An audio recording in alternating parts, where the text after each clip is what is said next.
Alors bonjour à tous, on va commencer la soirée sur un thème important dans l'intelligence émotionnelle puisque le plaisir c'est une des 6 émotions primaires. Une des 6 émotions primaires, je vous laisse deviner quelles sont les autres. Quelles sont les émotions primaires? En général, les émotions primaires, c'est les émotions qu'on a en premier. Un nourrisson, par exemple, la première émotion qu'il a, c'est le plaisir. Et le non-plaisir, quand il n'a pas le plaisir. Quelles sont les autres émotions d'après vous? La peur. Celle-là, on la connaît bien. La joie.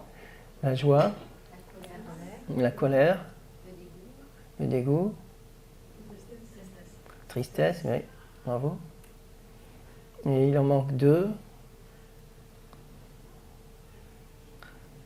Agréable.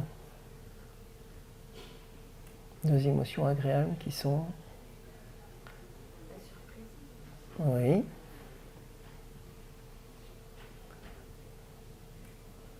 Encore 2. Le désir. Ça peut être une émotion très forte aussi, très intense. Et c'est vrai qu'un bébé a du désir, le désir de téter, le désir de toucher, le désir de marcher, le désir de tout ça. Et puis l'amour.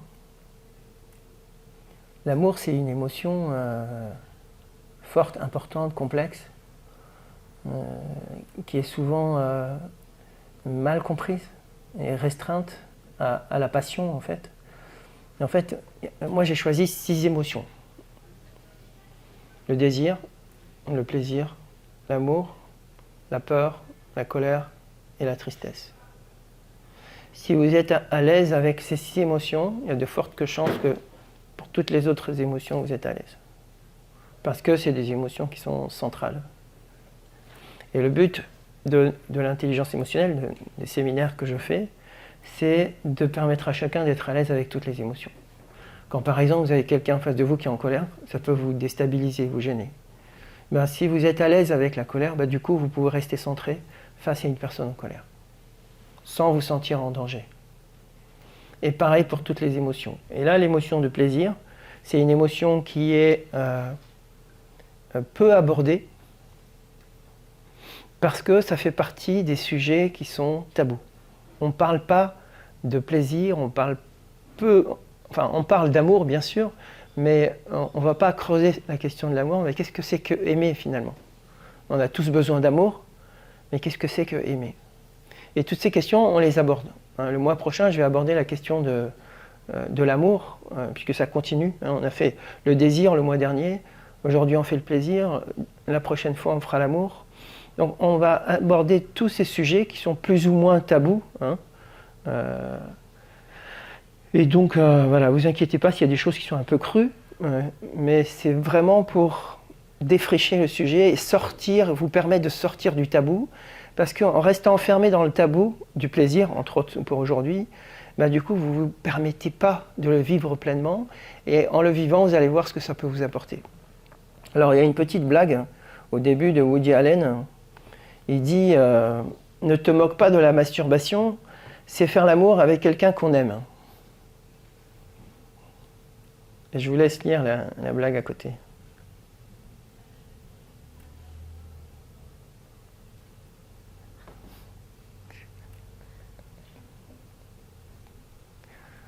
Voilà, c'est juste une introduction. Alors ce que nous allons faire maintenant, c'est très pratique. C'est quel est mon enjeu à moi par rapport au plaisir. Alors réfléchissez, faites-le avec vous-même, c'est qu'est-ce que je pourrais gagner à être plus à l'aise avec le désir, avec le plaisir?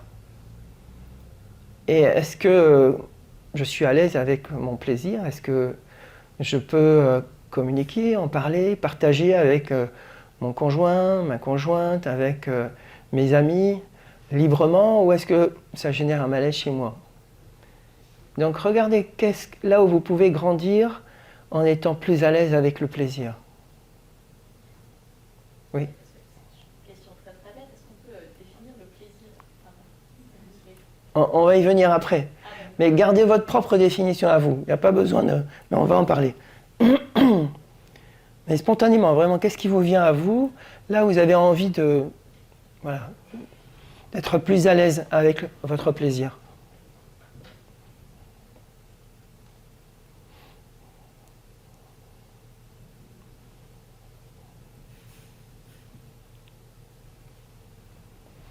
Et quand vous avez trouvé, vous levez la main, comme ça je sais à peu près où vous en êtes.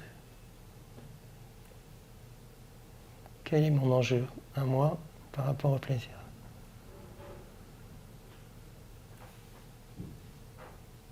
Parce que du coup, avec l'introduction, on parle que de plaisir sexuel ou on parle de plaisir en général? On parle de plaisir en général, mais on va prendre comme exemple le plaisir sexuel.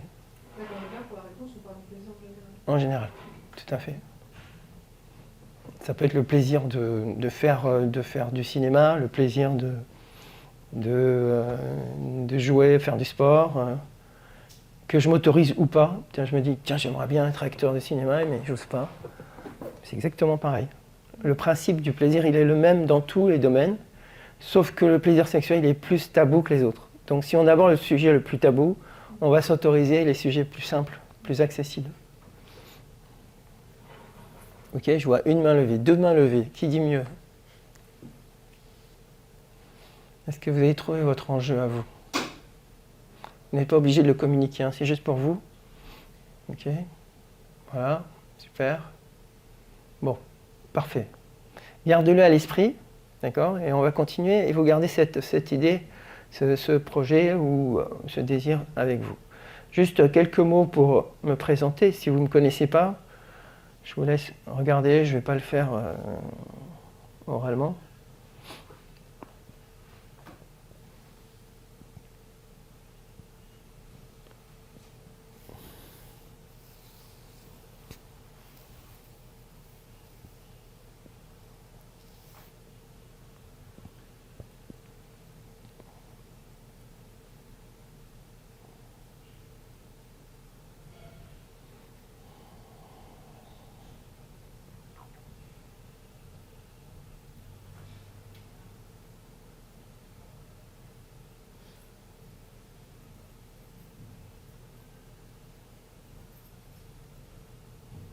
Voilà, on va continuer. Alors, on y vient. Donc, l'intelligence émotionnelle. Alors, il y a deux personnages importants. Ils s'appellent Peter Salovey et John Mayer. Ils ont inventé l'intelligence émotionnelle. Bien sûr, ça existait, hein, c'est comme la psychanalyse. Ça existait avant, sauf qu'ils ont mis un concept, ils ont mis des mots dessus pour les identifier. Et du coup, on a pu faire des recherches sur ce sujet-là. Et c'était en 1990, il y a 32 ans, que ça s'est apparu aux États-Unis. Et ils ont commencé à travailler sur les élèves à l'école. Et j'ai donné une définition spécifique pour nous aujourd'hui. C'est la capacité à accueillir son plaisir, à l'accepter. Parce que je peux accueillir mon plaisir et ne pas l'accepter. Me dire, ah non, je n'ai pas le droit d'avoir ce plaisir-là. Et puis, celui de dialoguer avec son plaisir. Parce que quand il y a une part de vous qui éprouve du plaisir, c'est toujours intéressant de dialoguer avec elle et de voir ce qui se passe. Et ça, sans jugement. Voilà la définition de ce soir de l'intelligence émotionnelle. Alors, vous pouvez bien sûr remplacer plaisir par émotion. Ça donnerait, c'est la capacité à accueillir, accepter et dialoguer avec mes émotions. Ok? Voilà. Une des définitions, bien sûr. Alors, l'émotion, elle est physique, elle est corporelle. Elle se manifeste comme ça dans le corps. Donc vous voyez, tout ce qui est rouge, c'est une énergie qui circule, qui est forte. Tout ce qui est bleu, c'est l'absence d'énergie. L'énergie ne circule pas.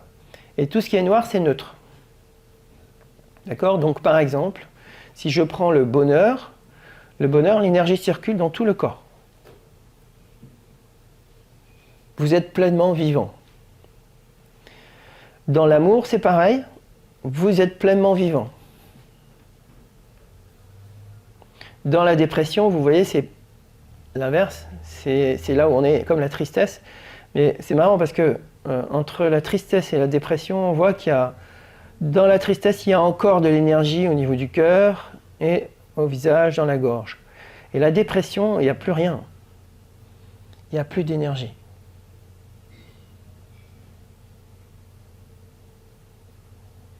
Et cette étude a été portée sur toutes les populations, pas seulement européennes. Donc ça veut dire que quand vous avez de la colère, si vous êtes conscient, vous ressentez cette énergie dans tout le corps, et particulièrement dans les poings, les bras, les mâchoires, le cœur et la tête. Pourquoi ? Pour vous donner la force, l'énergie de vous positionner face à l'adversaire. Parce que quand je suis en colère, je dis non à l'autre. Et donc j'ai besoin de cette énergie, parce que vous savez tous qu'on vient des hommes de Cro-Magnon, et à l'époque, quand on avait la colère, on avait besoin de se battre. Aujourd'hui, heureusement, moins, à part les guerres, mais on a quand même besoin de cette énergie. Et cette énergie reste. Donc ça ne change pas de décennie en décennie, c'est des siècles en siècles. Donc voilà la carte de chacune des émotions que vous vivez tous les jours. Et plus vous êtes conscient, plus vous vous entraînez à devenir conscient de vos émotions, plus vous sentez cette énergie dans votre corps. En fait, tous les trainings que je fais en intelligence émotionnelle arrivent à une conscience de chacune de ces émotions telles que. Ça veut dire que la moindre énergie qu'il y a à un moment, même s'il y a une petite colère, vous allez la sentir dans le corps. Et du coup, vous êtes conscient de cette énergie et vous pouvez vous adapter à votre environnement. C'est ça le but de l'émotion, c'est de m'adapter à mon environnement. Et c'est ça qui fait que l'homme s'est adapté au fil des siècles et des millénaires. Alors j'ai mis une phrase, les émotions induisent des réactions musculaires, hormonales, neuronales et immunitaires.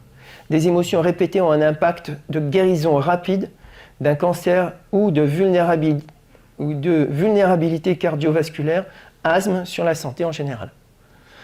Ça veut dire que plus je libère mes émotions, plus je les exprime en conscience, et plus j'ai de chances d'être en bonne santé. Donc ça, c'est un aspect très important. C'est pas juste pour se faire plaisir, même si ça suffirait. Ça veut dire que lorsqu'on a une émotion, il faut être en contact avec la sensation de l'émotion. Oui. La sensation corporelle. Oui. Et à partir du moment où on est en contact avec la sensation et qu'on la travaille, on est conscient, on peut abolir l'émotion. On peut pas l'abolir, la libérer. La libérer, voilà. Émotion, ça veut dire quoi ? C'est ex-motion. Ça vient du latin, je crois. C'est un mouvement vers l'extérieur. Le sens de l'émotion, c'est de sortir à l'extérieur. Or, notre culture, ayant des tabous dans notre culture, qu'est-ce que nous avons fait ? Nous avons bloqué l'émotion à l'intérieur. Et du coup, cette émotion, cette énergie qui est bloquée à l'intérieur, va créer des dégâts.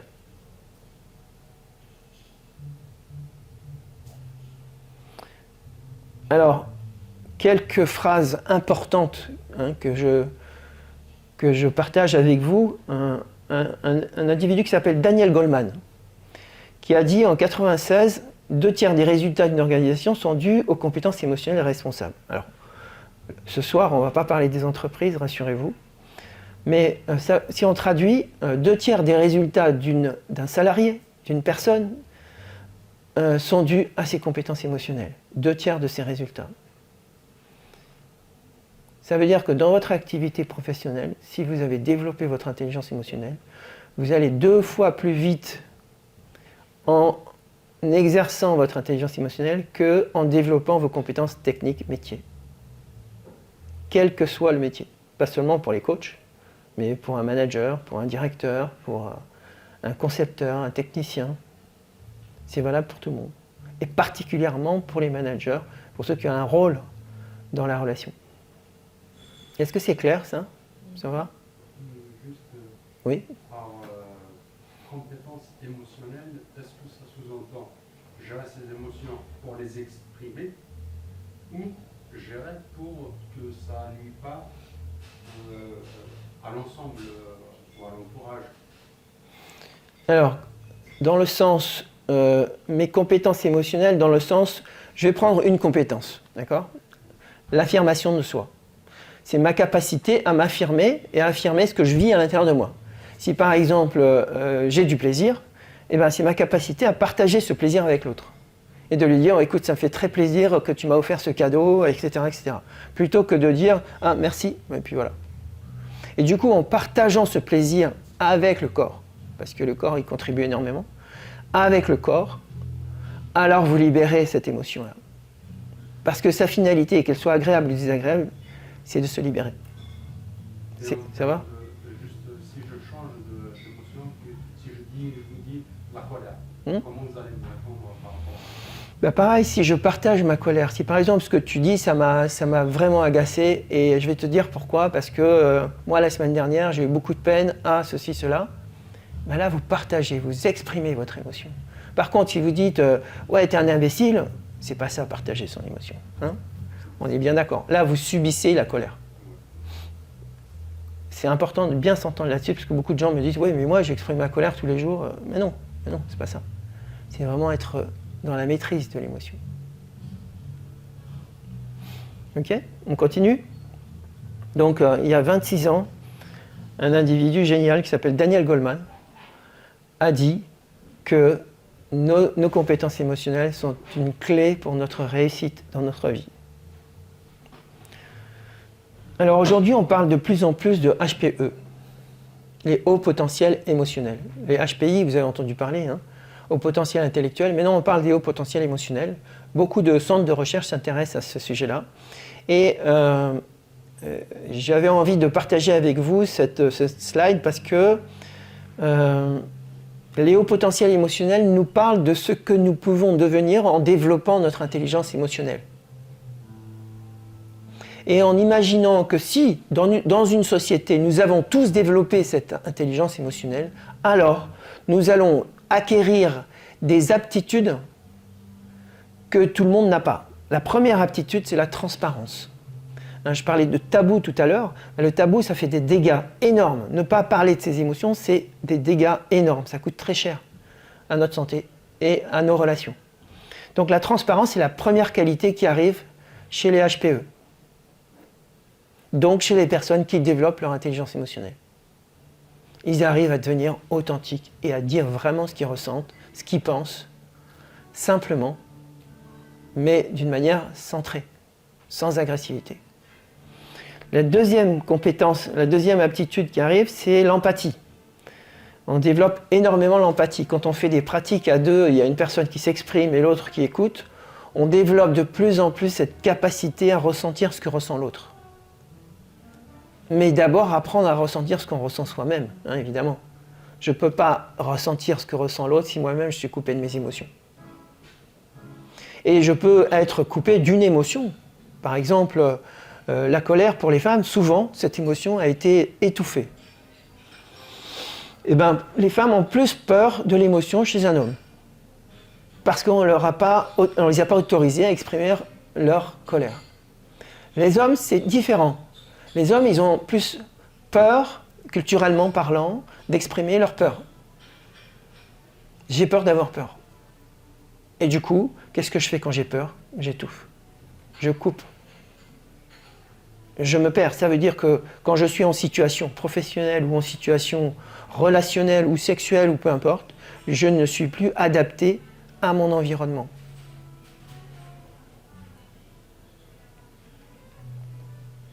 Et ça va d'un côté comme de l'autre. Quand je suis en situation professionnelle, en réunion de travail, quand je fais une présentation d'un dossier, quand je fais une réunion de travail avec mes collègues, je ne suis pas adapté à mon environnement. Ça veut dire que je ne suis pas réceptif et je ne vais pas répondre de manière adaptée. Donc ça a des conséquences énormes.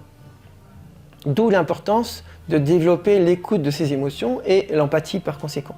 La troisième qualité des hauts potentiels émotionnels, c'est la résilience. Vous savez, la résilience, c'est une compétence émotionnelle. C'est la capacité à rebondir face à une crise. Qu'est-ce que ça peut être comme crise, par exemple ? Ça peut être un licenciement, un divorce, des situations graves qu'on traverse pas tous les jours, heureusement. Donc la résilience, c'est une qualité qui émerge quand on développe notre intelligence émotionnelle. J'en ai choisi 6, les plus importants. Et aider les autres. Un haut potentiel, naturellement, va aider les autres. Il a envie d'aider les autres, il aime aider les autres. C'est un plaisir pour lui de partager ce qu'il a découvert, par exemple.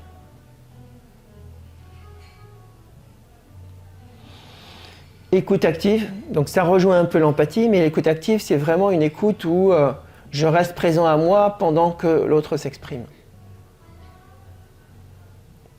Et la curiosité, c'est une personne qui est très curieuse. Elle va s'intéresser à vous, pas pour elle. Donc voilà où vous pouvez aller en développant votre intelligence émotionnelle.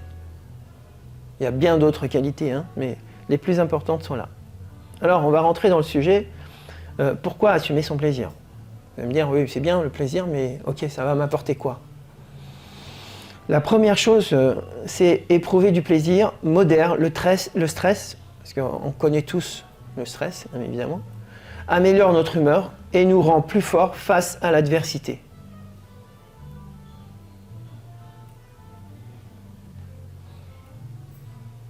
A priori, on ne fait pas le lien spontanément entre le plaisir et le stress. Et pourtant, quand je vis mon plaisir dans ma vie, dans mon quotidien, bah, du coup, je suis moins sensible au stress. Donc tous ceux qui font des stages pour gérer le stress, ils devraient commencer par écouter leur plaisir. Parce que c'est ça qui va les nourrir vraiment.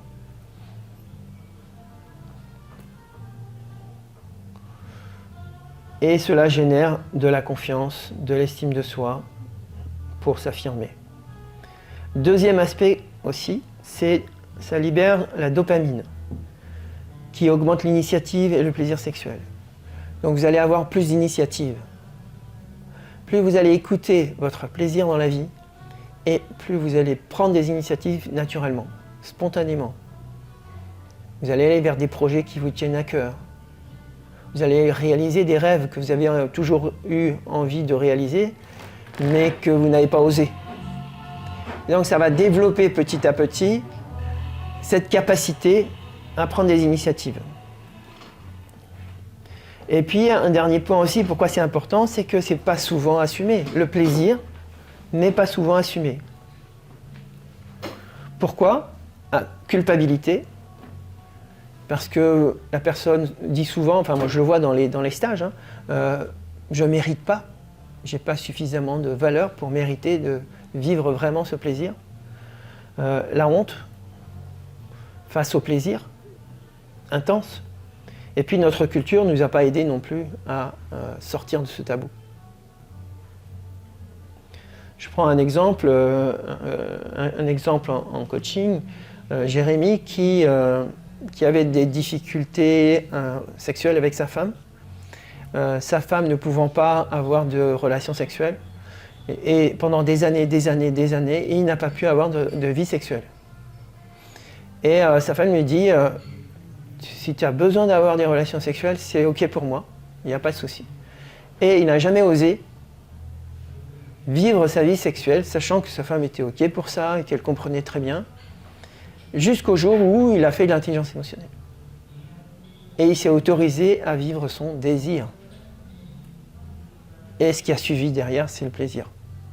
Alors je parle de sexualité, je pourrais parler de n'importe quelle activité qui fait plaisir à la personne, bien sûr. Alors c'est quoi? J'en ai cité quelques-uns comme ça. Il y a le plaisir d'écouter de la musique. J'imagine que certains d'entre vous, vous aimez écouter de la musique. C'est sentir ce plaisir pleinement, comme on l'a vu sur le premier slide où on sent dans le corps vraiment le plaisir et où il est localisé dans le corps. C'est ça, vivre pleinement le plaisir. C'est aussi apprécier un tableau, une œuvre d'art. Ça, c'est le plaisir du regard. Ce plaisir, il s'aiguise. Plus vous allez au musée, plus vous allez apprendre à voir une œuvre d'art. Et plus vous allez ressentir ce plaisir de façon plus fine, plus subtile. C'est une éducation. Il y a le plaisir de sentir aussi. Il y a des gens qui ont un don pour sentir les choses. Ben, on peut tous développer cette capacité de plaisir à sentir. Et plus vous allez sentir des parfums subtils, et plus vous allez aiguiser votre odorat. Donc le plaisir est partout. Le plaisir sensuel, évidemment, la caresse, le massage, les hugs, tout ça va amplifier votre capacité. En Méditerranée, par exemple, on a une aptitude plus grande à se toucher, à se serrer la main, à se prendre dans les bras, alors que plus on va dans le nord et plus c'est difficile. Donc on est handicapé par la culture dans le nord, qu'on n'a pas en Méditerranée. Et bien sûr, le plaisir sexuel est différents degrés du plaisir sexuel. De la même manière que pour chaque plaisir, pour l'œuvre d'art, pour la musique ou n'importe quoi, on peut aiguiser, développer ce plaisir sexuel. Alors je vais prendre cet exemple du plaisir sexuel parce que c'est celui qu'on aborde le moins, comme je disais tout à l'heure, et donc c'est important d'aller un peu plus loin, compte tenu du fait qu'on est dans une soirée sur l'intelligence émotionnelle. Et donc, le plaisir sexuel, ça commence par quoi? Ça commence par l'assouvissement. Un homme, une femme ont un plaisir sexuel pour s'assouvir. C'est purement physique, ça permet à chacun de se détendre. Ça, c'est le premier degré. C'est ce que la majorité des personnes s'autorisent. Et pas tous. Il y a des personnes qui ne s'autorisent pas, comme la personne dont je parlais, qui ne s'autorisait même pas cet assouvissement. Le deuxième sens, c'est augmenter le plaisir. C'est des personnes qui vont chercher à, ayant ce premier plaisir, à affiner la qualité de ce plaisir. Comme on voyait tout à l'heure, à identifier dans le corps plus précisément ce qui se passe, pour vivre pleinement ce plaisir. À aussi augmenter la quantité, c'est-à-dire une personne qui a envie d'avoir des relations sensuelles ou du massage ou des relations sexuelles plus souvent, s'autorise à avoir ces relations sexuelles plus souvent, à son rythme à elle. Pas forcément au rythme de son conjoint, mais à son rythme à elle. La troisième étape, c'est de mettre du nouveau. C'est s'écouter soi et écouter l'autre. C'est dialoguer dans ce plaisir avec l'autre. Demandez-vous, est-ce que je partage suffisamment ma relation sexuelle avec mon conjoint, avec ma conjointe? Est-ce que ça vaut la peine de parler de ce plaisir, de l'affiner, de me faire connaître par l'autre, de me connaître moi-même dans le plaisir? C'est ça que ça nous amène petit à petit. Et la dernière étape, c'est de partager avec les autres, évidemment, le plaisir que je peux avoir. Donc voilà, toutes les étapes, elles ne sont pas de moi, c'est d'un psychologue, qu'on peut avoir dans notre expérience du plaisir. Alors ce que je vous propose maintenant, c'est de faire une petite pause pour réviser votre intention à vous, que vous avez identifiée au début, et de voir quels sont les liens, qu'est-ce que vous avez appris par rapport à cette intention, par rapport à vos enjeux à vous, personnels, sur votre plaisir. Qu'est-ce que ça vous apprend à vous? Et si vous avez des questions, n'hésitez pas, vous pouvez me poser les questions, bien sûr.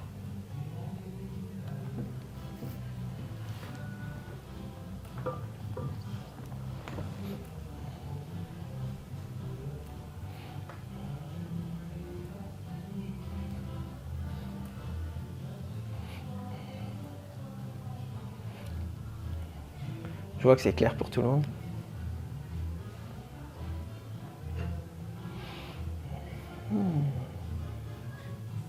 Oui? Souvent on est dans en réprime on a trop exagéré au désir déjà. Après tout ce qui est plaisir. Après je me dis, ça va pas forcément de soi, mais de trouver la distance adéquate entre le situe et le plaisir, ça paraît pas mal aussi parce qu'on peut vite virer dans le quantitatif qui est complètement qui va se retourner, qui peut être vachement malsain aussi quoi. Ouais, excellente remarque. Duel quand même avec une distance nécessaire, ou sinon on peut aller aussi vers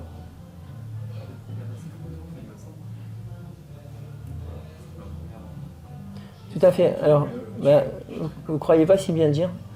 C'est un thème qu'on a abordé sur le désir le mois dernier. Et j'ai expliqué qu'en fait, il y a deux extrêmes. Il y a je subis l'émotion, donc ici le plaisir, ou je me coupe du plaisir. Donc il y a des personnes qui se coupent du plaisir, comme la personne que j'ai évoquée en témoignage là.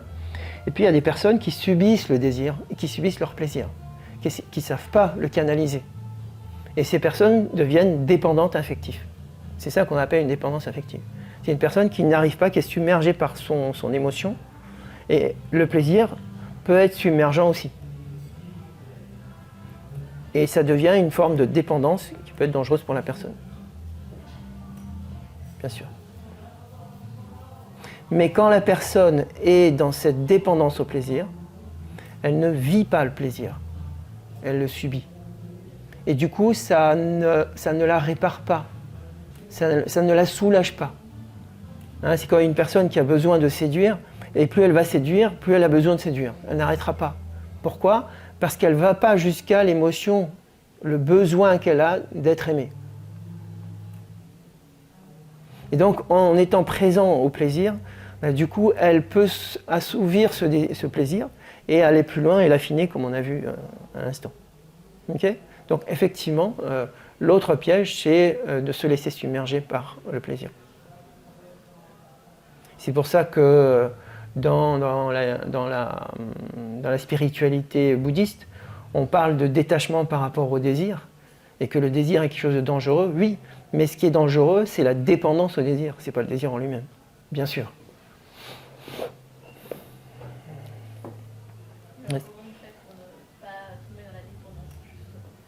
Alors, sortir de la dépendance affective, ça demande de faire trois choses. Ce que je disais tout à l'heure, dans la définition, je vais la reprendre, ça va répondre à votre question. La première chose, c'est d'accueillir ce désir. Ou là, le plaisir. Hein. La deuxième chose, c'est de l'accepter. Est-ce que vous acceptez d'avoir du plaisir ou est-ce qu'il y a de la culpabilité, est-ce qu'il y a de la gêne, est-ce qu'il y a de la honte ? Apprendre à accepter son émotion. Et la troisième, c'est dialoguer avec elle. Parce que notre personnalité est structurée en sous-personnalité. Et chaque sous-personnalité vit une émotion. C'est systémique à l'intérieur de nous. Et donc, quand vous dialoguez avec cette sous-personnalité, du coup, vous arrivez à la libérer. Parce que, rappelez-vous, le but de l'émotion, c'est de s'exprimer, de sortir, de ne pas rester enfermé dans le corps. Ok ? Et donc, c'est de franchir ces trois étapes. Voilà la réponse. Après, c'est vrai que de comprendre ça, c'est une chose, mais l'intelligence émotionnelle, c'est une question d'expérience, ce n'est pas une question de compréhension. Okay, donc ce soir, on va rester plus ou moins dans la compréhension. On va faire une petite pratique après, mais très légère, 5 minutes, juste pour vous sensibiliser. Mais l'idée, c'est de vraiment travailler sur les émotions. Ça veut dire d'apprendre, d'acquérir cette capacité à libérer les émotions. Et ça ne se fait pas en 1 heure ni en une journée. Et on a appris à lire pendant des années à l'école, là c'est pareil. On a à désapprendre ce que notre culture nous a appris, à savoir nous conditionner, nous rendre ces émotions des tabous. On prend par exemple la jalousie, c'est une émotion, et la colère, c'est une émotion. Et parmi les 7 péchés capitaux, si vous connaissez un petit peu, il y a la colère. Donc est-ce un péché ? Non, c'est pas un péché, bien sûr. C'est juste une émotion qui a besoin de s'exprimer et qui est retenue. Et plus on retient l'émotion, et plus elle s'amplifie. Vous savez ce qu'elle devient, la colère ? Quand on la retient indéfiniment, qu'est-ce qu'elle devient ? Cancer du foie. Mais déjà émotionnellement, elle devient de la rage. Parce qu'une émotion retenue s'amplifie. Donc on fait exactement l'inverse de ce qu'on veut. C'est pour ça qu'on parle d'intelligence émotionnelle et que cette intelligence n'est pas du tout la même que l'intelligence cognitive. L'erreur que nous faisons en Occident, c'est de croire qu'en utilisant notre compréhension des émotions, on va arriver à les libérer. Ce qui est complètement faux. Ça fait 20 ans que je travaille sur les émotions, je peux vous dire que c'est le contraire qu'il faut faire.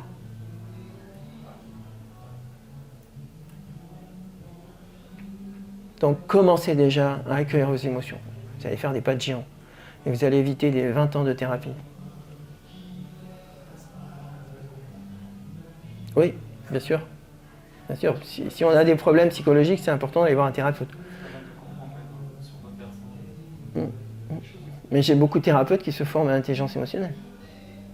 Bien sûr, oui. C'est pas en opposition, c'est complémentaire.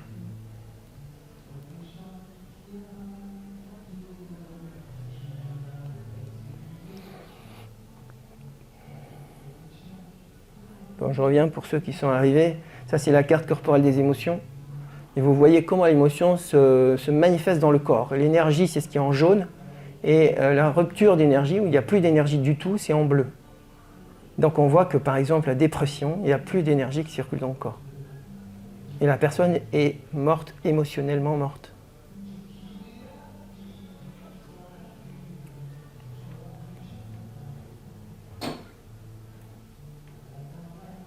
C'est quoi? C'est des scans ou c'est quoi? Ou c'est juste des dessins comme ça? Non, c'est des scans. Il y a une étude qui a duré des années, qui a été faite en Scandinavie, je ne sais plus quel pays, qui a été longue, parce que ça a demandé beaucoup d'enquêtes, c'est une des études clés qu'on a en intelligence émotionnelle pour... c'est une des seules études qui a été faite, en fait, complète. Et beaucoup de thérapeutes en parlent.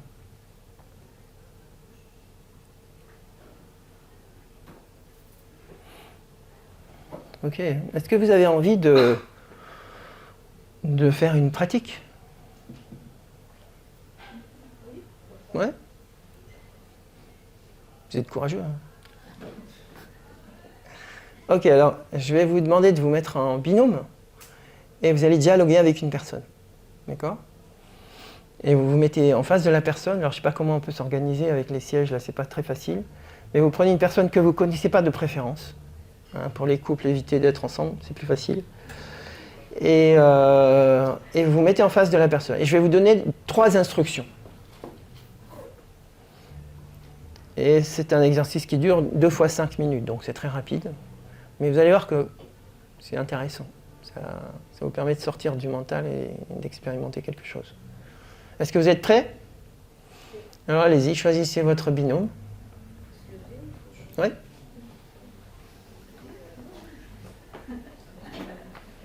Ok, bah je vois que vous avez apprécié de parler et ça continue là. Hein. Voilà, c'est ça les entraînements qu'on fait, c'est beaucoup de pratique. Alors je vous donne, voilà, exactement. Alors je vous donne la parole.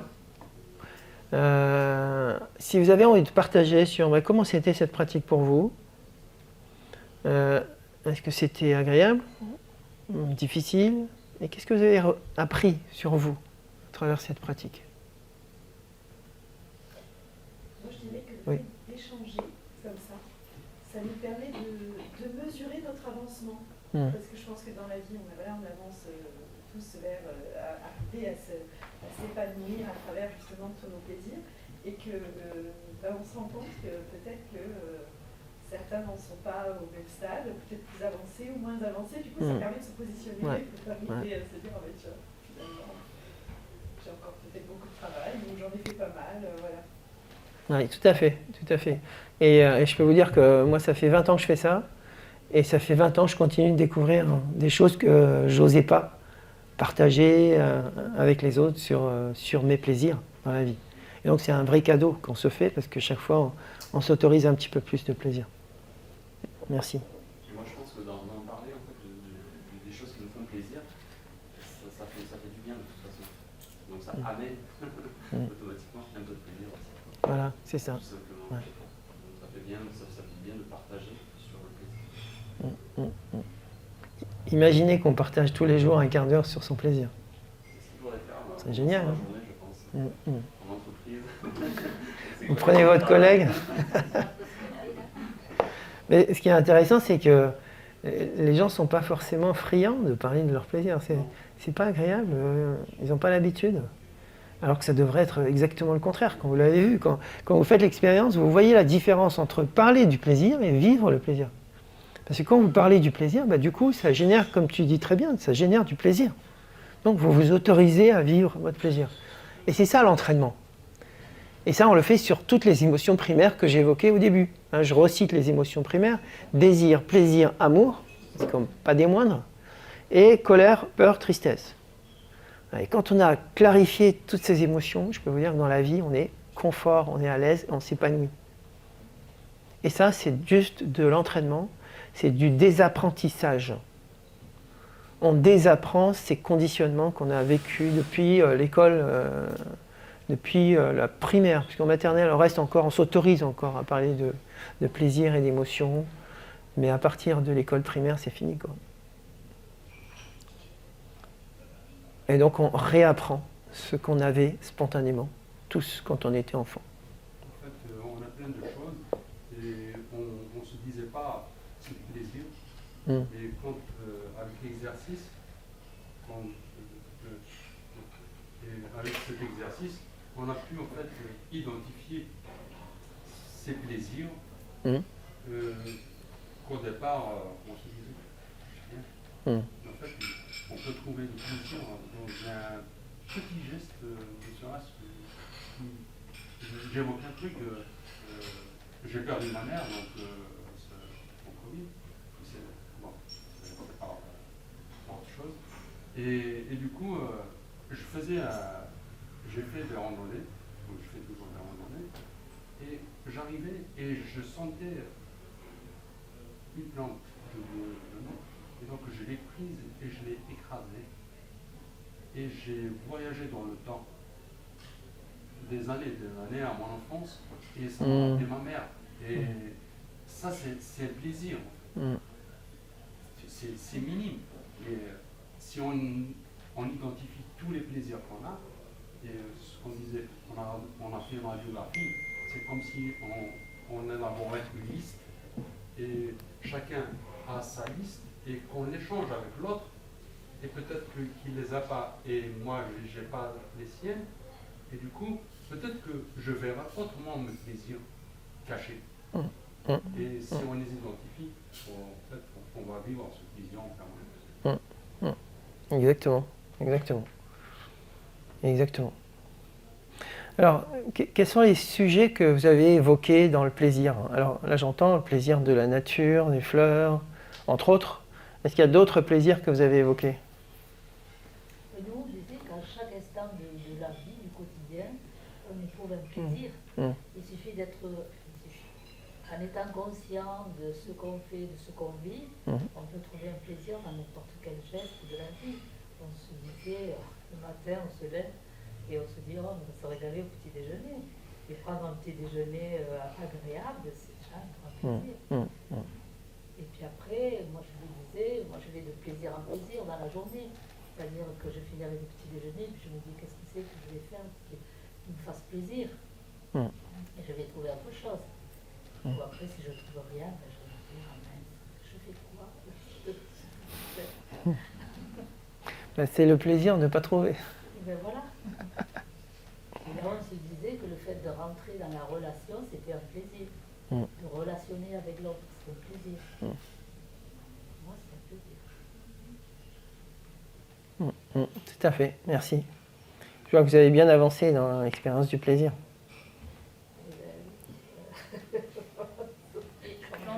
Il y a des hauts potentiels ici.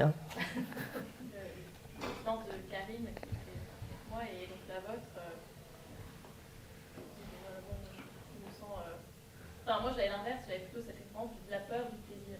Donc je me dis, j'entends de l'expérience et je me dis, j'ai de l'espoir pour les années qui viennent. Oui. Et il y a peu de chance, cette peur va finir par devenir ce véritable plaisir de profiter du petit déjeuner, de profiter de l'instant présent, de profiter des rencontres. Ce que je fais déjà, je ne connais pas la question, mais moi c'est la peur qui est plus présente que le plaisir de profiter du plaisir. Ce que je trouve intéressant dans cet échange, c'était ce côté très bienveillant et neutre qu'on qu'on n'a pas dans nos échanges au quotidien, je trouve, avec les personnes. Souvent, ce qu'on disait avec Karine, c'est des échanges et on rapporte beaucoup à notre expérience, à ce qu'on a vécu. On n'est pas forcément dans une écoute très complètement attentive de l'autre, où on ne met pas de jugement, on ne met pas de comparaison, mais on est vraiment dans l'écoute. Et ce serait bien qu'on ait ça plus souvent. C'est un côté très libérateur et sans être trop lourd sur la personne à qui on parle, mais qui a une certaine justesse et de pouvoir en parler, se dire ok, ça c'est bon, d'y réfléchir et d'être pas constamment dans la réflexion, se dire moi je sais, j'arrive de Sologne, c'est une semaine que je suis à Montpellier, et Sologne, c'est un environnement très particulier, la culture est très différente de celle qu'on peut rencontrer ailleurs. Mais les échanges que j'avais avec les personnes là-bas, c'était souvent tu commences une phrase, t'es interrompu, on va te parler de la chasse par exemple. Tu commences une phrase, t'es interrompu, et on va te parler de Macron, c'est un connard. Et c'est tout le temps comme ça. Et écoutez, il y a aussi le plaisir de dire Macron c'est un connard. Disons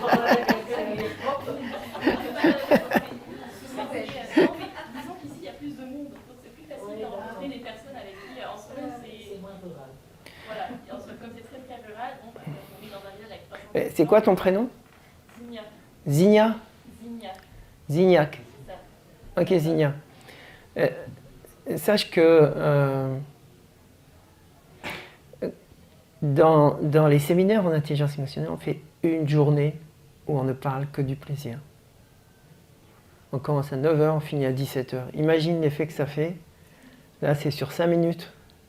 Et une journée, on parle de ça. Et on fait des pratiques et des pratiques. Mais des pratiques pas verbales seulement, mais des pratiques du mouvement corporel. Enfin, on fait appel à tous les sens. Et on travaille sur le plaisir, On fait une journée, avant ça, on fait une journée sur le désir. On apprend par l'expérience ce qu'est le désir. Et pas juste en expliquant les choses, comme on fait dans une soirée comme ici, parce qu'on n'a pas le cadre qui nous permet d'aller plus loin. Mais on le vit, le plaisir. On vit le désir. Mais on ne peut pas vivre le plaisir si on n'a pas vécu le désir. Le désir vient avant le plaisir. Mais ce qui est intéressant aussi, c'est que quand vous faites ces pratiques sur le désir, vous voyez que en parlant, en exprimant, en faisant des pratiques sur votre désir, vous allez avoir un plaisir énorme. Donc une émotion n'est pas exclusive de l'autre. C'est ça la logique émotionnelle. Ça n'est pas dans un ou l'autre. Il peut y avoir plusieurs émotions en parallèle qui sont vécues. Et ça amplifie encore plus. C'est 1 plus 1 égale 3. Et la dernière journée, vous avez deviné, c'est l'amour. Et on parle pendant une journée de l'amour et on fait des pratiques sur l'amour pour vivre l'expérience de l'amour. Et sentir, comme vous l'avez vu, dans le corps, ce que c'est que aimer. Ça fait 20 ans que je fais cette pratique. Et ça fait 20 ans que je découvre des choses sur l'amour. Sur chaque émotion. Donc imaginez le champ d'exploration, le champ de découverte que vous pouvez avoir sur vous, sur une journée pleine sur ce sujet-là. Et après, vous êtes à l'aise pour l'extérioriser, pour le partager avec ceux que vous aimez. Si vous avez des enfants, c'est magnifique de pouvoir aborder en étant à l'aise le plaisir, parce que ça va leur donner la possibilité de s'épanouir. Parce que s'ils ne sont pas à l'aise avec leur plaisir, imaginez qu'ils ne vont pas avoir vraiment ce qu'ils ont envie d'avoir dans leur vie. Donc non seulement vous vous faites un cadeau à vous, mais vous faites un cadeau à vos enfants. Et c'est comme ça qu'on construit un monde qui s'épanouit, un monde qui est heureux et qui n'a pas besoin de faire la guerre. Les enfants, ils sont à l'aise avec le plaisir. Ce sont les parents qui le sont. Oui, jusqu'à un certain âge, ils sont à l'aise, mais à partir de 6 ans, c'est fini. Ils ont intégré les conditionnements et ils commencent à se retenir. Vous n'avez jamais vu quelqu'un dire « mais t'es un grand garçon, mais non, t'as pas peur ». Non? Eh ben voilà. Quand un petit garçon entend ça, 1 fois, 2 fois, 3 fois, à la fin, non, moi je suis un grand garçon, j'ai pas peur. Donc il n'y a plus de peur. Il se coupe de sa peur, bien sûr. Mais je parle de la culture. Non, non, jamais généralisé.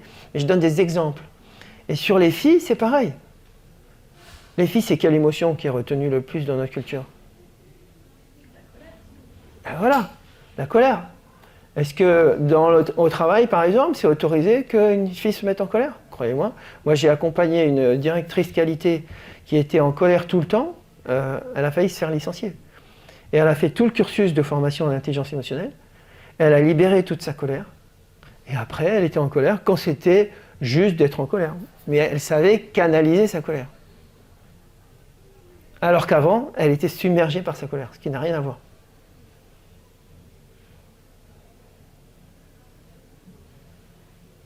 On est plus ou moins touché par ça, mais globalement, on est majoritairement touché par ça. Consciemment ou inconsciemment. Il vaut mieux que ça soit conscient, parce que quand c'est conscient, on peut agir dessus.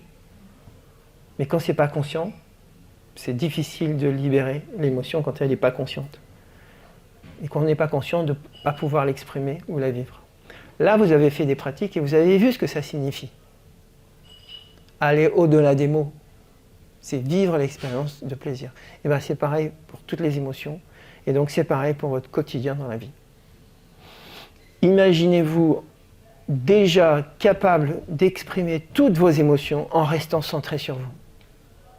Imaginez la maîtrise et aussi la présence, le charisme que vous allez avoir si vous êtes à l'aise avec toutes ces émotions. Non seulement pour vous, parce qu'à un moment vous allez avoir une émotion et vous allez la partager plutôt que de la retenir. Et du coup, ça va faire bouger les lignes en tant que manager ou dans n'importe quel rôle. Et pour les autres, ça va aussi être apprenant parce que si vous exprimez par exemple de la colère en étant centré, sans jugement, alors votre équipe, vos équipes vont faire la même chose. Vos enfants vont faire la même chose. Tout ça se répercute autour de vous. Je vous suis sur le fait de partager son émotion. Alors, dans le cas où en face, on a quelqu'un, alors je ne veux pas... Le terme de toxique, c'est peut-être un peu gros, large, mais égocentré, tout du moins, qui laisse pas de place et qui va s'accaparer tout de suite le sujet, l'émotion, etc. On n'a plus la communication bienveillante et l'écoute neutre, mais cette émotion qui aurait dû sortir, finalement, n'a pas cette place, n'a pas la place. Est-ce qu'il y a un subterfuge pour comment on gère des situations comme ça, avec des personnalités un peu toxiques en face? Alors, la première chose, ça va vous paraître naïf, mais je vous donne tout de suite les clés. Il n'y a pas de personne toxique.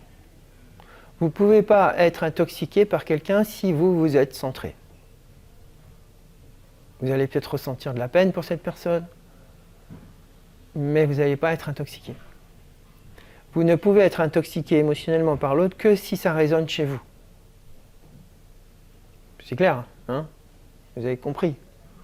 Si vous êtes là, c'est que vous avez déjà compris pas mal de choses.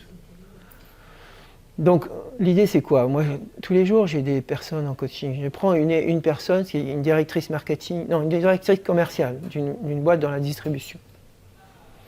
C'est une personne qui est brillante, très brillante. Elle n'arrêtait pas de parler. Elle parlait. J'avais pas la place de dire un mot. Imaginez ce que ça représente. Qu'est-ce que j'ai fait?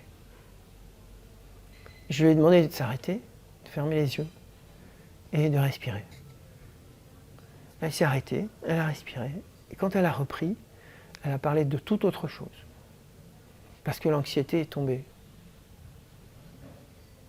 Donc, en étant présent, en étant à l'aise avec ça, en acceptant l'autre, pas comme étant toxique, mais comme étant anxieuse, parce que c'était de l'anxiété, du coup, je l'accueille. Vous voyez ce que je disais tout à l'heure? 1, je l'accueille. 2, je l'accepte comme elle est. Et 2, je dialogue avec elle. C'est pareil. Donc, je dialogue avec son émotion. Ok, qu'est-ce que vous ressentez là? Et du coup, je suis vrai avec elle. J'ai rien à cacher. Du moment que je ne la juge pas, je peux dire tout ce que je veux. Et en coaching, pourquoi les gens progressent?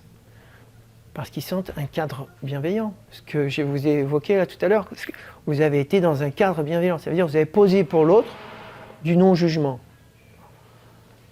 C'est rare. C'est pas tous les jours comme ça, bien sûr. Mais ici, vous êtes dans un cadre de non-jugement. Donc vous exprimez des choses extraordinaires. Quand j'ai fait à Paris une soirée découverte sur l'intelligence émotionnelle, sur le thème de la sexualité, il y a des personnes qui parlaient de leur sexualité, mais alors, c'était incroyable. Et elles ont dit, mais j'ai jamais parlé à mon mari de cette façon-là. Pourquoi? Parce qu'il y avait un cadre.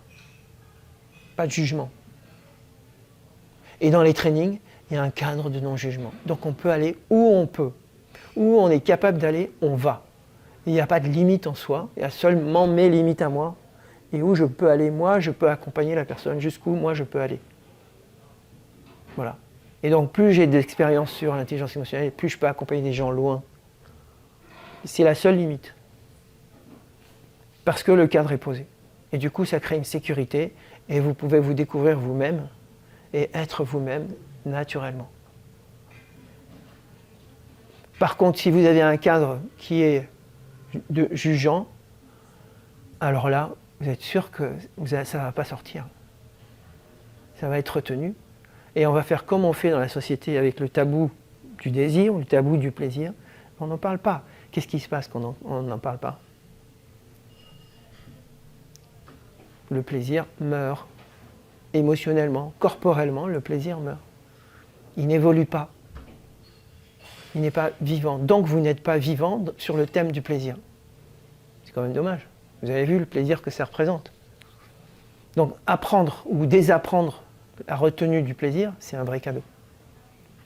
J'accompagne des gens au niveau sexuel, au niveau relationnel dans le couple, au niveau professionnel, dans la relation entre parents-enfants aussi. On a fait un coaching il y a 2-3 jours sur une mère avec ses 2 enfants.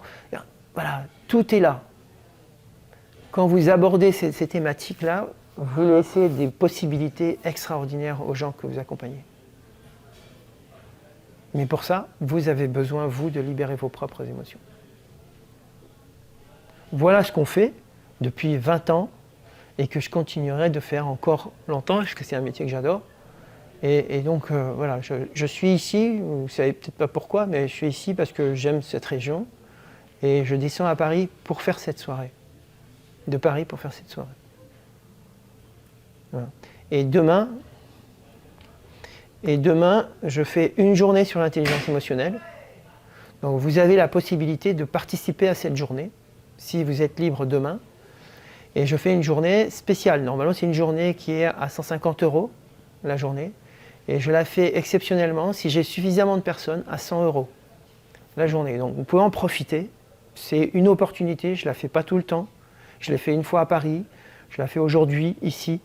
Malheureusement, vous n'êtes pas beaucoup, mais si vous voulez en profiter, je peux vous animer cette journée pour vous demain. Donc je suis dans la région jusqu'à encore demain. Donc, si ça vous intéresse, venez me voir, et puis on en parle. Sinon, il y en aura d'autres. C'est OK. Voilà. On va s'arrêter là parce que vous avez vu, on m'a fait un signe là. Je vous remercie pour votre présence, pour votre intérêt aussi sur ce sujet qui est un sujet clé. Et à très bientôt. Je suis là si vous avez besoin, si vous avez des questions. Bonne soirée. Si tu aimes cette vidéo et que tu veux nous encourager à continuer, nous t'invitons à t'abonner à la chaîne, à liker l'épisode et à laisser un commentaire pour nous donner ton avis. Tu peux aussi partager cette vidéo avec ton entourage si tu penses que ça peut les intéresser. Si tu as envie d'aller plus loin, Gilles propose des trainings et coachings en intelligence émotionnelle. Retrouve toutes les informations sur le site odyssemotion.com.